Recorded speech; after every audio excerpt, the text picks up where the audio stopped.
नमस्कार विद्यार्थियों, मैं प्रिंस कुमार मिश्रा आप सभी का एक बार फिर से स्वागत है आपके अपने YouTube channel student hope academy. विद्यार्थियों, आई होप कि आप सभी अच्छे होंगे और अपनी पढ़ाई अच्छे ढंग से कर रहे होंगे। तो आज आप सभी के बीच एक बार फिर से उपस्थित हूँ मैथ्स के एक बहुत ही महत्वपूर्ण बिंदु, एक बहुत ही महत्वपूर्ण नंबर, जिस नंबर का नाम है संपूर्ण संख्या। सही सुने आप, संपूर्ण संख्या, जिसका नाम है संपूर्ण संख्या,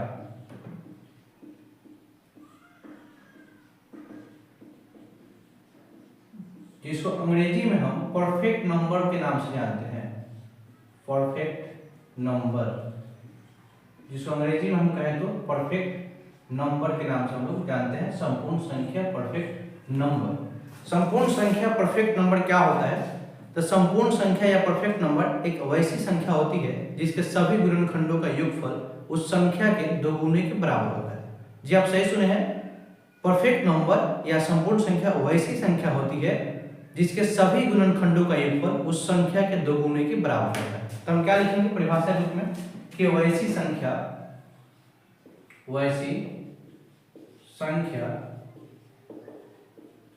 जिसके सभी गुणनखंडों का योगफल, जिसके सभी गुणनखंडों का योगफल, सभी गुणनखंडों का योगफल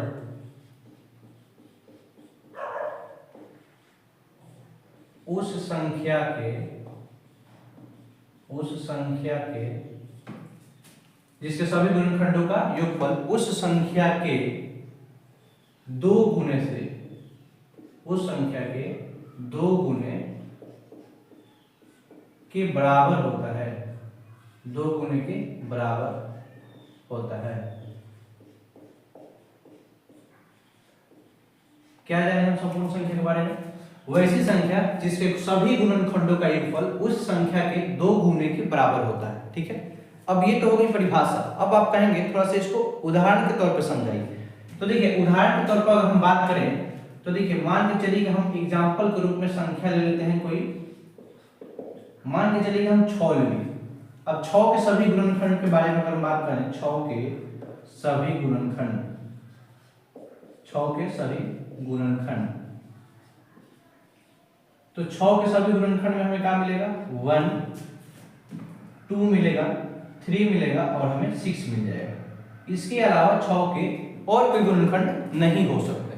अब हम इसके गुणनखंडों का योगफल, क्योंकि कहा जाए कि वैसी संख्या जिसके सभी गुणनखंडों का योगफल चाहिए हमको, तो मान के चलिए 6 संख्या लेनी, 6 के गुणनखंड में हमें क्या मिला? 1, 2, 3 और 6 मिला। इसके अलावा 6 के और गुणनखंड नहीं हो सकते। अब इसके गुणनखंडों का योगफल अगर हम ज्ञात करें, गुणनखंडों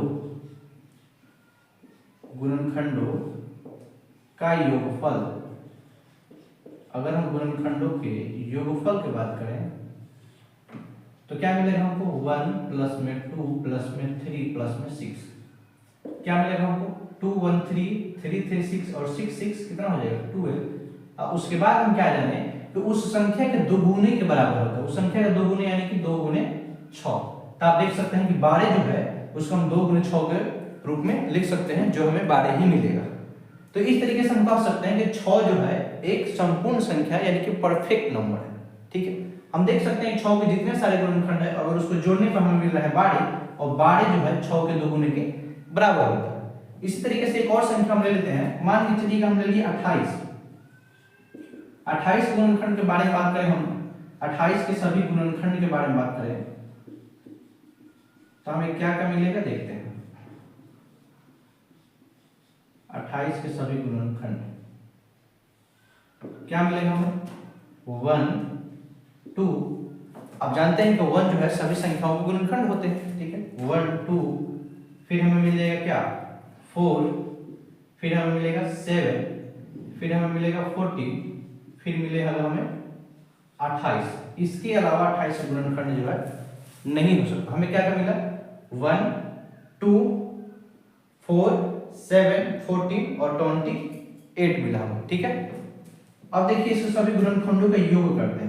गुणनखंडों का योग, गुणनखंडों का योग देखिए गुणनखंडों के योग करने पर क्या मिलेगा 1 प्लस में 2 प्लस में 4 प्लस में 7 प्लस में 14 और प्लस में 18 क्या मिलेगा हमें ध्यान से देखिए 2 1 3 3 4 7 और 7 7 14 और 14 और 14 जोड़ेंगे तो 28 और 28 में 28 जोड़ेंगे तो ये मिलेगा हमें 56 और ये हो जाता है अगर 28 में हम 2 से गुना करते हैं तो 28 के 2 गुने के बराबर हो जाता है। तो इस तरीके से हम कह सकते हैं कि 28 भी एक संपूर्ण संख्या यानी कि परफेक्ट नंबर है। बात समझ में आ रहा है? तो इस तरीके से हम संपूर्ण संख्या को समझ सकते हैं। अब एक सवाल आपके लिए, आप बताइए कि क्या 12 एक संपूर्ण संख्या यानी परफेक्ट नंबर है? आप इस सवाल के जवाब हमें कमेंट में जरूर दीजिएगा। आज की जानकारी आपको समझ में आई है तो वीडियो को लाइक जरूर कीजिएगा और चैनल को सब्सक्राइब जरूर कीजिए। ऐसे ही मैथ्स के महत्वपूर्ण बिंदुओं को, महत्वपूर्ण चीजों को समझने के लिए आप हमारे चैनल स्टूडेंट होप एकेडमी को जरूर सब्सक्राइब करें।